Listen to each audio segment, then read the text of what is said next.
Hello friends, welcome to Vijay Thiyags. இன்னைக்கு ஈசிஆர்ல இருக்க இஸ்கான் டெம்பிளுக்கு தான் வந்திருக்கோம். இங்க ஒரு ரதோற்சவம் நடக்க போகுது. பூரி ஜெகநாதர் ஆலயத்தோட ரதோற்சவம் பார்க்கணுன்றது என்னோட வாழ்நாள் கனவு. அதை அந்த பூரி ஜெகநாதர் எப்ப நிறைவேற்றுவார் தெரியாது.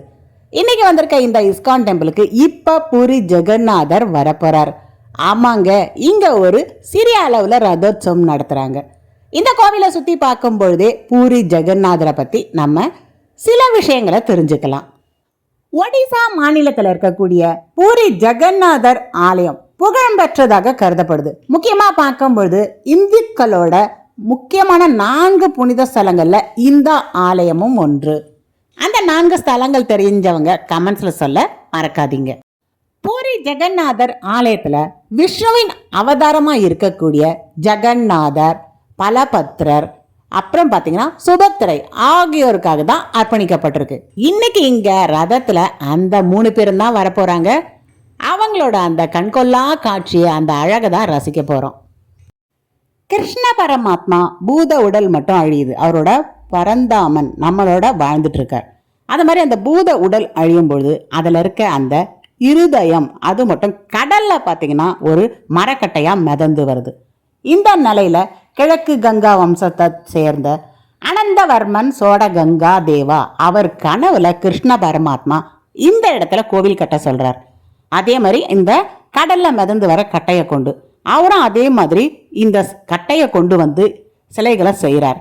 இந்த சிலைகள் செய்யும்போது கதவுகள் திறக்கப்படக்கூடாது அப்படின்னு கிருஷ்ண பரமாத்மா சொல்லிட்டு அவரே அவரோட சிலையை செய்துட்டு இருக்கார். அவசரப்பட்டு இந்த சோடகங்கா மன்னர் கதவை திறந்துடுறார். அதனால பாதியிலே அந்த சிலை நின்றுடுது. அந்த ஸ்வரூபத்தை தான் இன்னைக்கு நம்ம தரிசிக்கிறோம். இந்த கிருஷ்ணரோட இருதயம் மட்டும் அந்த மரத்துல இருந்து 12 வருஷத்துக்கு ஒரு தடவை வேற வேற மரங்கள்ல செய்யும் பொழுது அந்த இருதயம் எடுத்து வைக்கப்படுது. அந்த காலகட்டத்தில் ஒரிசாவில் அந்த ஒரு நாள் நைட்டு மட்டும் ஊரடங்கு உத்தரவு மாதிரி அந்த மின்சாரம் நிறுத்தப்படும். முழு இருள்ல தான் அந்த இருதயம் புது சிலைக்கு எடுத்து வைக்கப்படுது. மர சிலை 12 ஆண்டுக்கு ஒரு முறை இதை மாதிரி எடுத்து வைக்கப்படுது. ரொம்பவே பவர்ஃபுல்லான காடு அப்படின்ட்டு அந்த ஊர் மக்கள் சொல்லுவாங்க. இந்த கடவுள் எப்போ நம்ம அங்கே பார்க்க கூப்பிடுவாருன்னு தெரியல. சில தெய்வங்கள் அழைத்தால் மட்டும்தான் அந்த கோவில்களுக்கு போக முடியும். இதை கண்டிப்பாக நானே உணர்ந்திருக்கேன். ஸோ அந்த பூரி ஜெகநாதர் தேரை பார்க்கணுன்னு ஆசைப்பட்டேன். இன்னைக்கு ஈசிஆரில் இருக்க இந்த இஸ்கானில் ஓரளவுக்கு அந்த ஒரு ஆசை தீர்ந்ததுன்னே சொல்லலாம். பூரி ஜெகநாதர் ஆலய தேரோட்டம் ஆண்டுதோறுமே புது தேர்கள் உருவாக்கப்பட்டு தான் நடைபெறும். எல்லா ஆலயத்திலையும் ஒரு தேர் இருக்கும். அதையே பார்த்தீங்கன்னா செப்பனிட்டு நடைபெறும். ஆனால் இந்த கோவிலில் மட்டும் ஒவ்வொரு வருஷத்துக்கும் ஒவ்வொரு டைமும் புது புது தேர்கள் வரும். இந்த பூரி ஜெகநாதர் தேரில் 16 சக்கரம் கொண்ட சிவப்பு பச்சை நிறமுடைய தேரில் பார்த்தீங்கன்னா பலபத்ரர், அவர் பலராமன் அழைப்பாங்க. 12 சக்கரம் கொண்ட சிவப்பு கருப்பு நிறத்தில் சுபத்ரா தேவி மஞ்சள் நிறத்தில் இருப்பாங்க. இங்கேயும் பார்த்தீங்கன்னா இந்த ஆலயத்தில் மஞ்சள் நிறத்தில் தான் வந்திருந்தாங்க. 16 சக்கரம் கொண்ட சிவப்பு மஞ்சள் தேர்ல உற்சவமூர்த்தியான பூரி ஜெகநாதர் வருவார். முதன்முறையா நம்ம பலராமரை பார்ப்போம், அப்புறமா நம்ம சுபத்ரா தேவியை பார்ப்போம், இறுதியா தான் பூரி ஜெகநாதரை பார்ப்போம் நம்ம பூரி ஜெகநாதர் ஆலயத்துல. இந்த ஆலயத்திலையும் அதே முறைப்படி தான் வந்திருந்தாங்க. சரி, நம்ம இஸ்கான் டெம்பிளை பத்தியும் கொஞ்சம் தெரிஞ்சுக்கலாம். இங்க பாக்குறீங்க பாருங்க, இதே ஸ்வரூபம் தான் நம்ம பூரி ஜெகநாதர் ஆலயத்திலையும் பார்ப்போம். ஏன் இந்த சிலைகள் இந்த வடிவில் இருக்கு? இந்த கதை பார்த்தீங்கன்னா பெரிய வரலாறே இருக்கு. கிருஷ்ணர் தனக்கான சிலையை தானே செதுக்கும் பொழுது ராஜா திறக்கக்கூடாதுன்னும் பொழுது இந்த கதவை திறந்ததால இந்த சிலைகள் இதோட நின்றுட்டதா ஒரு கதையும் இருக்கு. பூரி ஜெகநாதர் ஆலயத்தை பத்தி பலவிதமான கதைகள் இருக்கு. சரி, வாங்க நம்ம இங்க சுவாமியை தரிசிச்சுட்டு இஸ்கானை பத்தி ஒரு 2-3 விஷயம் தெரிஞ்சுட்டு கீழே போய் நின்னா தேர் வர்றதை பார்த்து நம்ம ரசிக்கலாம். சென்னை ஈசிஆர்ல அமைஞ்சிருக்க இந்த இஸ்கான் டெம்பிள் ஸ்ரீ ஸ்ரீ ராதா கிருஷ்ணா மந்திர் அப்படின்னு அழைக்கிறாங்க. முக்கியமா இது கௌடிய வைஷ்ணவ கோவில் அப்படின்னு சொல்றாங்க. கிருஷ்ணர் அடுத்தது ராதைக்காக இந்த ஆலயம் கட்டப்பட்டிருக்கு. 2002 ஆரம்பிச்சு 2012 வரை இதற்கான பணிகள் நடந்திருக்கு. எப்படி நம்ம பூரி ஜெகநாதர் கோவில் கோபுரம் பார்க்குறோமோ அதே மாதிரி தான் இங்க இருக்க கோபுரங்களும் ஒத்திருக்கு. இஸ்கான் இந்த அமைப்போட நிறுவனர் பார்க்கும்போது சுவாமி பிரபுபாதர். இவர் ஐரோப்பா, அமெரிக்கா இதை மாதிரி எல்லா உலக நாடுகள்லையும் கிருஷ்ணரை பற்றிய இந்த கொள்கைகளை பரப்பியிருக்கார். 1972 பிப்ரவரி அப்பதான் அவர் இங்க சென்னைக்கு வரார். இதே மாதிரி இங்கேயும் இந்தியா முழுக்க நிறைய இடங்கள்ல நம்ம இஸ்கான் ஆலயங்கள் பார்க்கப்படுது. சென்னையிலையும் உருவாக்கணும்னு முயற்சிகள் பலதரப்பட்ட முறையில் நடக்குது. இடம் கிடைக்கவில்லை. அதுக்கப்புறம் பானு சுவாமிகள் அவர் தலைமையில் இந்த இடத்துல ஈஞ்சம்பாக்கத்தில் 6 ஏக்கர் நிலம் வாங்கப்படுது. பொதுமக்களோட நிதி உதவியோட இந்த ஆலயம் கட்டப்பட்டு சிறப்பான கும்பாபிஷேகமும் நடைபெறுது. இந்த இடத்துல டெய்லியுமே பார்த்தீங்கன்னா அன்னதானங்கள் நடைபெறுது. முக்கியமாக இன்னைக்கு ரதோத்சவத்தில் நமக்கு கிருஷ்ண பரமாத்மா காட்சி அளிக்கிறதால விருந்து உபசரணை அதிகமாகவே இருக்குது. கண்டிப்பாக நம்ம இந்த ஆலயத்துக்கு ஒரு முறை வந்து இங்கே இருக்க ராதா கிருஷ்ணாவை தரிசிக்கிறோம், பூரி ஜெகநாதரையும் தரிசிக்கிறோன்னும் பொழுது மனசுக்கு ரொம்பவே நல்லா இருக்கு. கிருஷ்ணரை நினச்சி தியானம் செய்யறதுக்கு இங்கே பெரிய மண்டபங்கள் இருக்குது. கீழே அன்னதான கூடமும் இருக்குது. ஹரே கிருஷ்ணா ஹரே கிருஷ்ண கிருஷ்ண கிருஷ்ண ஹரே ஹரே நிறைய பேர் பார்த்தீங்கன்னா இங்கே தியானம் செய்துட்டு இருக்காங்க. ஸோ இந்த இடத்துல நம்ம கிருஷ்ணரை தரிசிச்சாச்சு, பூரி ஜெகநாதர், பலராமன், அடுத்தபடி சுபத்ரா தேவியும் தரிசிச்சாச்சு. இங்கே முழுக்க முழுக்க பளிங்கு கற்களால் தான் நம்ம கிருஷ்ணர் உருவங்கள் பார்க்குறோம். முழுக்கவே இந்த இடத்துல வட இந்திய பாணியில் தான் நம்ம சிலைகள் பார்க்குறோம். இங்கே தென்னிந்திய பாணியில் காணப்படக்கூடிய கருங்கற் சிலைகள் அது இங்கே கிடையாது. முழுக்க முழுக்க வட இந்திய பாணியில் தான் இருக்குது. ஸோ கோவிலையும் சுற்றி பார்த்தாச்சு, இங்கே இருக்க சுவாமியை தரிசிச்சாச்சு. அடுத்தது என்னங்க, கீழே போனோன்னா அழகாக அந்த ரதத்தில் வரக்கூடிய பூரி ஜெகநாதரையும் சுபத்ரா தேவியும் பலராமரையும் பார்த்துட்டோன்னா நமக்கு பார்த்திங்கன்னா வந்த இந்த ஆசை நிறைவேறிடும்.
மிகப்பெரிய ரதத்துல பூரி ஜெகநாதர் வந்துட்டு இருக்கார். இங்க வரக்கூடிய பாதை சிறிய அளவுல இருக்கிறதால ஈசிஆர் சாலையில அந்த ரதம் நிறுத்தி வைக்கப்பட்டு சிறிய சிறிய இந்த வண்டிகள்ல கொண்டு வந்துதான் இப்போ ஆலயத்துக்கு கொண்டு வராங்க. வெளியில போயிட்டு நம்ம பார்க்கலாம், ரொம்ப பாட்டு, மந்திரங்கள், கீர்த்தனைகள், பஜனைகள் அப்படின்ட்டு இந்த இடமே பக்தி மயமா இருக்கு. வாழ்க்கையில ஒரு முறையாவது இங்க வந்து கிருஷ்ணர் நாமங்களை உச்சரிக்கும் பொழுது மனம் பார்த்தீங்கன்னா நமக்கு நல்ல ஒரு அமைதி நிலைக்கு வரும். ஜெய் ஸ்ரீ கிருஷ்ணா, ஜெய் ஸ்ரீ கிருஷ்ணா, ஜெய் ஸ்ரீ கிருஷ்ணா, ஹரே ராம ராம ராம ஹரே ஹரே, ஹரே கிருஷ்ணா கிருஷ்ண கிருஷ்ண ஹரே ஹரே, ஹரே ராம ஹரே ஹரே.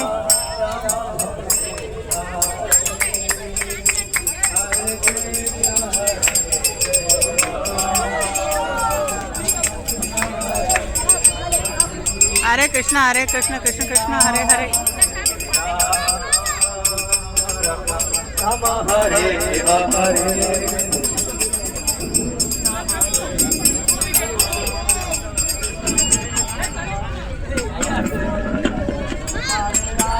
हरे राम हरे कृष्ण कृष्ण हरे हरे राम हरे कृष्ण ओ हरे हरे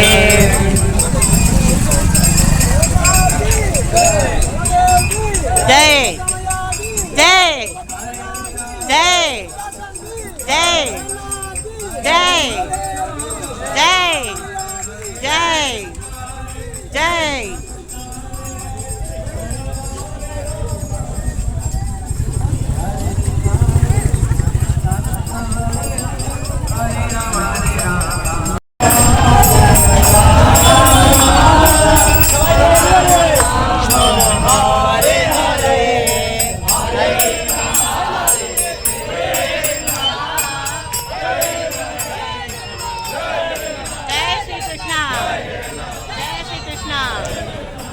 श्री कृष्णा